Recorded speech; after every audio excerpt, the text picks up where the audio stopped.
네, 여러분 반갑습니다. 한겨레 데일리 라이브 뉴스 다이브 시작합니다. 고현준입니다. 어서 오십시오. 야, 저희가 5월 5일, 5월 6일은 연휴라서 방송을 쉬었고 네. 연휴 끝에 이제 방송을 하면 어떨까? 그리고 이제 얘기를 듣는데 어제 네. 오늘 매불쇼에 유시민 작가가 나온다 그러더라고요. 네. 망했다 이러고 있었는데 또 거기가 녹화 방송이에요. 네. 다이브 바로 전에 또 끝내주시고. 그리고 진짜 매불쇼가 괜찮네. 네. 조금 전에 매불쇼가 끝이 났습니다. 응원합니다. 네. 온라인상에서 방황하고 계신 여러분, 뉴스 다이브를 찾아봐 주시기 바랍니다. 네. 연휴에 유일하게 쉰 시사 방송의 한겨레인 건 아시죠? 나 깜짝 놀랐어요.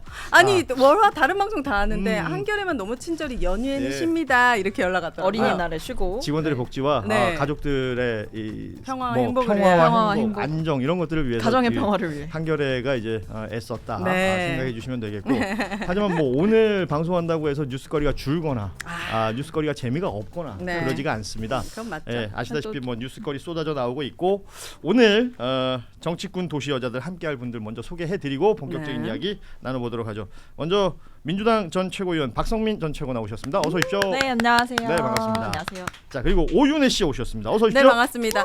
오늘 뉴스는 갑자기 떠오르는 노래가 있더라고요. 갑자기 오면서 생각났어요. 예. 그 노래 아세요? 내 맘을 들었다 놨다 들었다 놨다 들었다 놨다 헤이. 역시 이 노래 노래 잘하신다. 가수야. 멋있다. 완전 무슨 시사가 내 맘에 들었다 놨다 하는 맞아요. 뉴스들이 쏟아지고 있습니다. 오늘 네. 아침에 제가 라디오 방송할 때의 뉴스톤하고 네. 지금 점심 지나서 오후에 나온 뉴스톤하고 너무 달라요. 몹시 달라요. 네. 그리고 유튜브 댓글창의 반응들도 몹시 너무 다릅니다. 달라요. 예. 네. 뭐 이쯤에서 저희 그 뉴스다이브 단톡방에 네. 저희 한겨레의 김도성 부장께서 네. 남겨주신 뭐 실명 공개해야 되지 않아요? 네. 김 부장님. 김 부장님이 지금 남겨주신 게 지금 신문사에서 운영하고 있는 데일리 유튜브 콘텐츠 중에 네. 뉴스다이브가 조회수 1등을 했다. 오. 오. 저희가 이제 오늘이 5월 7일이니까 뉴스다이브 시작한 지 딱 한 달 된 거거든요. 한 달 만에요? 예, 이쯤 되면 네. 뭐 매불쇼. 네. 미안합니다. 1위 실감하십니까? 아니요, 전혀 실감이 안 돼요. 네. 뭐 아직 그 이 방송하고 단 한 푼도 입금이 안 됐거든요. 예. 알 수가 없는 상황이고. 그런데요. 예. 저 옆에서 아직도 안 됐냐고 물어보셔. 예. 지금 약간 일 좀 열심히 신경을 안 합시다. 쓰시는 거. 네, 최선을 다해 주시기 바라고요. 아무튼 축하드립니다. 구독해 주시고 또 항상 와서 이렇게 댓글 남겨주시고 응원해 주시는 여러분께 진심으로 고맙습니다. 이게 한 달 만에 이 정도 성과가 나올 거라고는 예상을 못했다 그래요. 다 여러분 덕분입니다. 저희는 그냥 최선을 다해서 떠들어 보도록 하겠습니다. 네. 네. 자, 오늘 첫 번째 뉴스는 뭐 다들 아시겠습니다만 이재명 민주당 대선 후보의 공직선거법 이 파기환송 그러니까 공판 기일이 네. 15일. 5월 15일에서 6월 18일로 변경이 됐습니다. 네. 이 얘기를 해주기 위해서 막 취재를 마치고 돌아온 장윤선 지금 기자를 말 시키시면 안 됩니다. 이거 만나보려- 숨이 차기 때문에 최소한 3분의 시간을 주셔야 되고 제가 시간을 좀 끌고 있겠습니다. 물도 네. 좀 드려야 되고 제가 동병상련 너무 잘 알거든요. 한겨레에는 200개의 계단이 있습니다. 계단이 자꾸 늘어나요. 네. 아, 죄송합니다. 예. 네, 우리 장윤선 기자 아니 나오셨습니다. 사실 제가 오늘 되게 일찍 예. 왔어요. 예. 그러나 이제 상당한 주차난에 시달리셨다는 속보를 네. 들었습니다. 고생하셨습니다. 제가 40분 일찍 왔는데 아유. 예. 다 다녀도 네. 주차장이요. 예. 다음 저기 에다가 대선 후보가 누가 대통령 될지 모르겠습니다만 한겨레 네. 주차장을 좀 주차장 문제 늘려주는 해결해 주시기 공약을 바랍니다. 좀 예. 해주시기를 바랍니다. 네. 이렇게 이제 바라는 걸 얘기할 수 있는 시간들이 점점 다가오고 있습니다. 네. 자, 저는 이 속보 봤을 때 5월 18일인가? 어, 설마 6월 네네네. 18일까지 미뤄졌다고? 음. 약간 좀 그렇게 믿기 힘들 정도로 생각보다 많이 연장됐다. 속보 딱 나오고 이게 지금 그 법원에서 이제 언론 공지한 내용을 제가 좀 읽어드리겠습니다. 네. 대통령 후보인 피고인에게 균등한 선거운동의 기회를 보장하고 재판의 공정성 논란을 없애기 위해 재판 기일을 대통령 선거일 후 6월 18일 오전 10시로 변경한다. 파기환송심 재판부는 법원 내 외부의 어떠한 영향이나 간섭을 받지 아니하고 오로지 헌법과 법률에 따라 독립하여 공정하게 재판한다는 자세를 견지해 왔고 앞으로도 마찬가지임. 이렇게 보냈어요. 저 엄청 웃었어요. 말에 특히 뼈가 있네. 2번은 여러모로 웃기네요. 네. 이번은 많이 웃긴데 그 그러면 그 전에는 헌법 116조가 없었습니까? 예? 그래서 12일 날 공직선거 운동 기간인지 몰랐어요. 서울 고법은 신문 안 봅니까? 그러게요. 예. 말도 안 되는 얘기를 한 거예요. 그러니까 사실은 지난 5월 1일에 파기환송 결정을 내린 후에 그 도처에서 그래도 피고인에게 보장된 상고이유서 써서 내는 20일 그리고 맞아요. 상고서 제출할 수 있는 기한 7일 예. 이것은 형사소송법상 보장된 권한이기 때문에 이거를 침해할 수는 없다. 아니다. 서부학 그 경희대 법학전문대학원 교수의 장윤선의 취재 편의점에서 최초로 그렇습니다. 예, 이게 출연도 아니고 전화 연결로 이 최초로 제기됐던 거예요. 고현준 앵커는 참 훌륭한 앵커. 네, 어디서도 인정받지 못했는데 제가 뉴스다이브에 와가지고 아유, 무슨 말씀을 예, 예. 아무도 특종했다고 인정을 안 하는데 하여튼 그 교수님께서 문제 제기를 적확한 시점에 해주셔서 방향을 그러니까 좀 민주당도 나이브하게 있다가 이거 정말 그럴 수도 있겠네라는 가운데 복판에 15일 날 그 재판 기일을 잡으면서 이건 누가 보더라도 의도가 명백하다라는 압박이 있었고 실제로 이제 이재권 부장 판사가 네. 대법관 신청을 했는데 떨어졌잖아요. 예. 예비 그래서, 후보죠 지금. 그렇죠. 예. 그 사실상 이 개인의 대법관 진출하고도 연동돼 있는 거 아니야? 라는 비판을 받으니 결과적으로는 이렇게 결정할 수밖에 없는 여론의 압박. 결국에는 국민들의 승리한 겁니다. 그렇군요. 예, 우리 저 정선 기자 지금 숨이 많이 차시니까 네. 예, 조금 숨 좀 돌리시고. 예. 우리 박성민 너무 최고는 티났습니까? 박성민 최고 같이 숨을 조리게 되는 어떤 가슴을 네. 조리게 되는데. 어떻게 보셨어요? 저도 제가 제일 먼저 떠오른 거는 국민의 승리다라는 생각을 했어요. 그러니까 예. 사실 이번에 이 대법원의 이 파기환송심 결정이나 아니면 이례적으로 빨리빨리 계속해서 돌아가는 이 사법부의 시계를 보면서 이른바 사법 쿠데타라는 비판이 있었잖아요. 예. 근데 저희가 그 개엄 날에도 사실은 정말 국민들이 승리를 하셨잖아요. 국회 앞으로 달려오신 국민들 그리고 의원들이 담을 넘을 수 있게 도와주셨던 그 시민들의 저력을 확인했듯이 사실 이번에도 대법이 그 빠른 시간 안에 정말 기록을 다 확인한 게 맞느냐라고 하면서 서명 운동에 굉장히 많이 참여를 하시고 로그 기록 예. 확인하라라는 목소리를 촉구를 해주셨는데 저는 이번에도 이 선거 운동을 제대로 보장을 해야 된다. 그 기회를 침해해서는 안 된다라는 여러 가지 비판 앞에서 그리고 국민들의 뜨거운 이 분노 앞에서 저는 이 고등법원이 상식적인 결정을 내렸다라는 생각이 들어서 이번에 정말 국민 주권의 승리를 또 한 번 확인하지 않았나. 사실 계속 얘기가 나왔던 게 이 국민들의 이 주권적인 선택을 사법부가 이렇게 대선 한복판에 들어와서 침해하려고 하는 게 말이 안 된다라는 비판이 있었잖아요. 예. 네. 그거를 한 번 더 좀 확인하게 되는 상황이었던 것 같습니다. 저는 검사들이 비리가 많다는 건 영화나 뉴스를 통해서 그동안 되게 예, 많이 예. 알았었는데 사실 판사들에 대해서는 설마 뭐 이렇게 어. 경각심이 없었는데 조이대로 인해서 판사도 엉망일 수 있겠다라는 경각심을 전 국민이 알게 해줬던 것 같아요. 어허. 그래서 파묘당하고 여론이 파묘 예. 엄청 많이 당했잖아요. 예, 예. 그러니까 판사들도 생각보다 겁을 많이 먹었다. 이런 생각이 들었습니다. 그러니까 우리끼리 하는 말로 쫄았다. 많이 쫄았다. 네. 그렇죠. 사실 다른 거 다 떠나서 그 이번에 이제 조희대 대법원이 무려 9일 만에 그리고 딱 기일을 2번.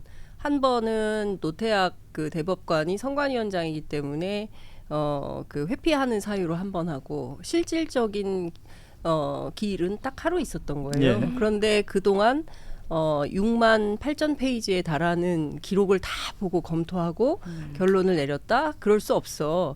그러니까 당신들 실제로 전자문서 본 게 확인이 되는지 보겠다. 그게 시민들이 100만 명이 넘는 맞아요. 시민들이 서명을 하지 않았습니까? 이틀 만에. 무려 이틀 만에. 네. 그러니까 이런 게 상당히 큰 여론의 압박이 됐을 것이고 경우에 따라서는 조희대 대법원장도 과거의 양승태 대법원장처럼 이번 사건과 관련해서 형사처벌 받을 수 있겠다라는 부담을 한편으로는 가졌을 것이고 이것이 민주당에서 조희대 대법원장뿐만 아니라 10명의 대법관에 대한 싹 다 탄핵 예. 뿐만 아니라 서울고법 재판부에서 형사 7부가 변론 그러니까 그 파기환송심 기일을, 예. 그렇죠. 그 재판 기일을 연기하지 않는다고 하면 싹 다 탄핵.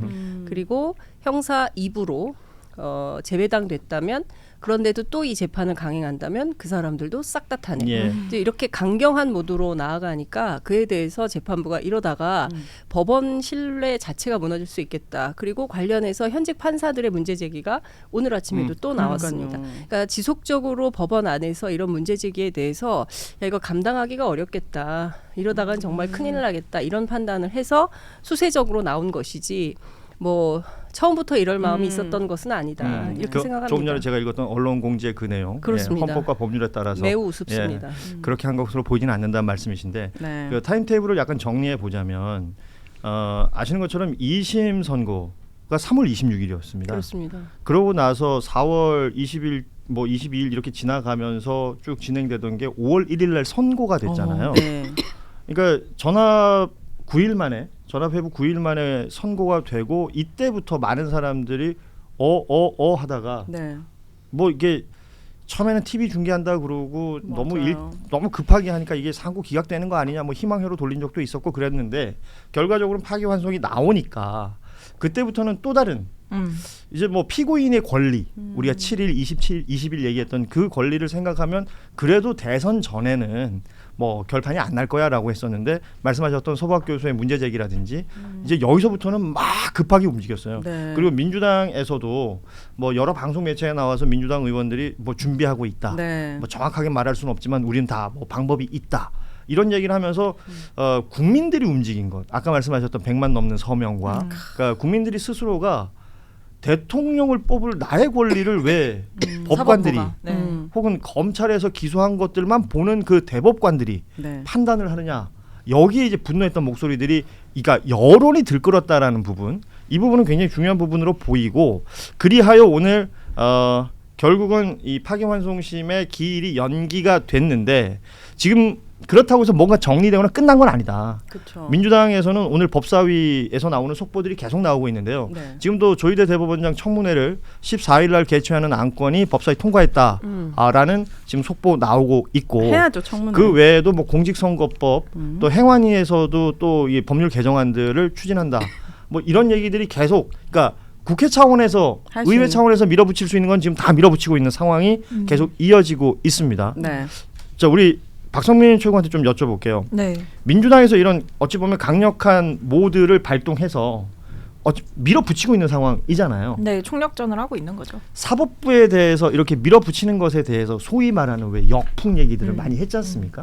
그것에 대해서는 또 염두에 두고 있는 것이 있습니까? 네, 저는 역풍을 운운하는 것 자체가 국민들의 수준을 무시할 때 나올 수 있는 발상이라는 생각이 들거든요. 예. 왜냐하면 앞서도 우리가 얘기했지만 상식적으로 납득이 되지 않는 속도로 2심의 결과를 뒤집는 결정을 대법원이 했다라고 한다면 여기에 대해서 국민들에게 마땅히 설명을 해야 하는 거죠. 근데 그런 절차들을 민주당이 보장해서 국민들 앞에 세워서 따져 묻겠다라는 것은 당연한 처사인 것 같고 예. 이외에도 헌법 84조를 자꾸만 이제 걸고 넘어지면서 이재명 후보의 어떤 후보로서의 적합성이라던가 이런 것들 혹은 뭐 자격이 있느냐 없느냐의 문제를 따지고 드는 그 국민의힘의 비상식적인 어떤 공세에 대해서 대응하는 차원에서 상식을 법제화하는 것을 두고 어떤 의도를 가진 정치적인 입법이다라고 몰아붙이는 것 자체가 저는 좀 납득이 되지 않는 상황이다라는 말씀을 드리겠고 예. 저는 상식적인 일이라고 생각합니다. 국민들이 부여해 주신 권력으로 국민들을 지키는 일 그리고 국민들이 자유롭게 선택할 수 있는 환경을 지켜내는 거야말로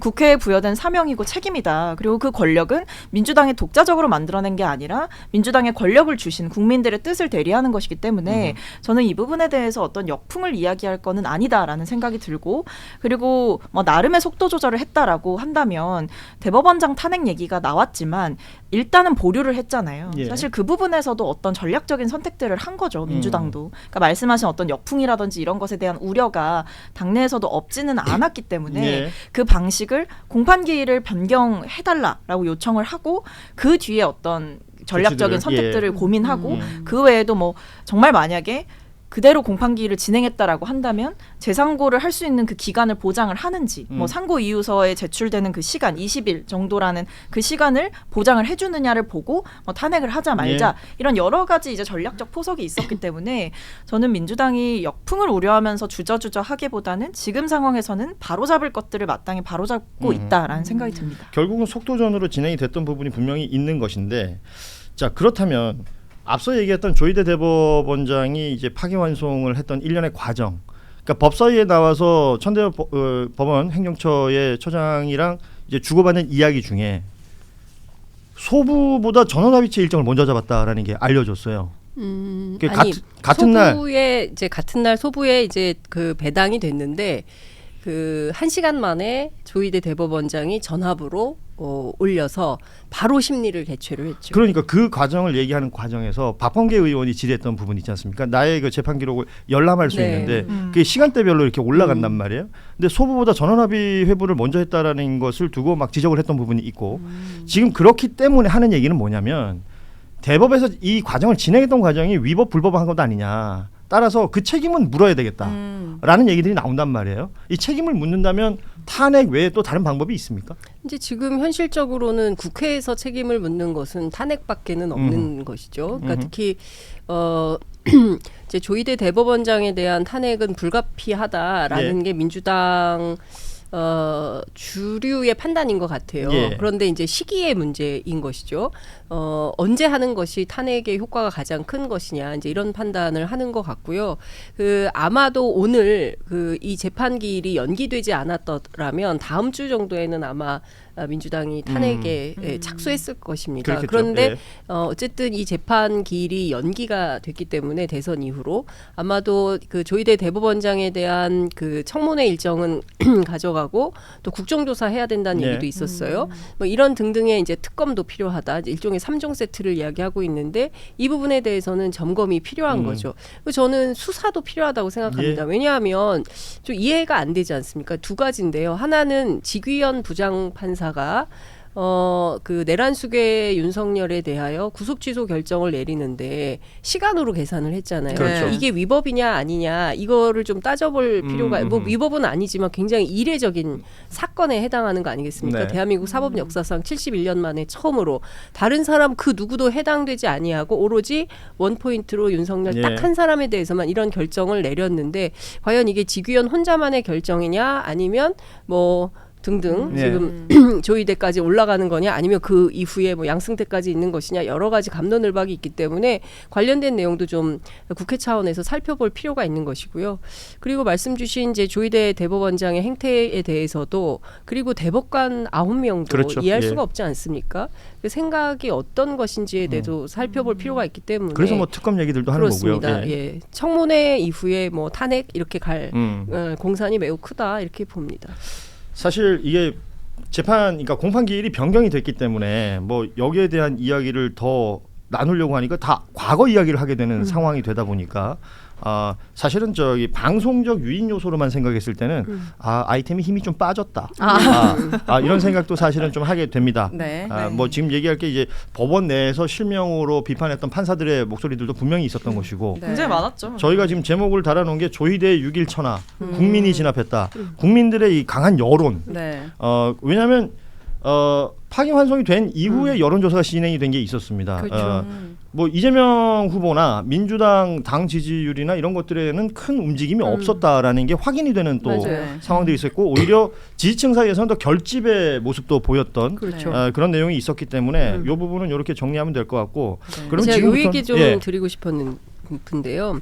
말씀 주신 대로 이번 주에 여론조사가 굉장히 많이 나왔어요. 그러니까 주말 사이에 MBC를 비롯해서 뭐 매주 월요일 날 나오는 리얼미터 그리고 뭐 중앙일보, JTBC 그리고 오늘 아침 동아일보에 이르기까지 그렇죠. 예. 쭉 살펴보면 많은 국민들께서 이재명 후보의 재판 결과가 이번 대선에 굉장히 중요한 변수가 될 거다라고 판단하는 것 하나 하고 파기환송심 결정 이후에도 이재명 후보의 지지율이 별로 흔들리지가 않습니다. 그리고 양자 대결에서는 50% 이상, 삼자 대결에서는 40% 후반대를 네. 기록하고 있기 때문에 흔들리지 않는 지지가 유지되는 이유가 뭐냐. 제가 이제 지난 주말 강원도에 이재명 후보 동선을 같이 따라다니면서 현장 취재를 직접 했는데요. 정말 부지런하시네. 정말 기자가 맞으시군요.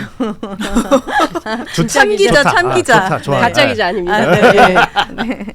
그 다녀보면 많은 국민들께서 그 얘기를 하는 겁니다. 이번 대선에 이재명이냐 아니냐가 중요한 게 아니라 네. 이렇게 무도한 검찰 권력, 사법 권력에 대해서는 국민들이 단죄를 내릴 필요가 있겠다. 그게 중요해요. 그러니까 이재명이냐 아니냐가 중요한 게 아니라 국민을 도대체 어떻게 판단하길래 국민의 수준을 도대체 어떻게 보길래 판사들 몇 명이 검사들 몇 명이 자기들끼리 짬짬이하면 언제든지 후보를 바꿔치기 할 수가 있어.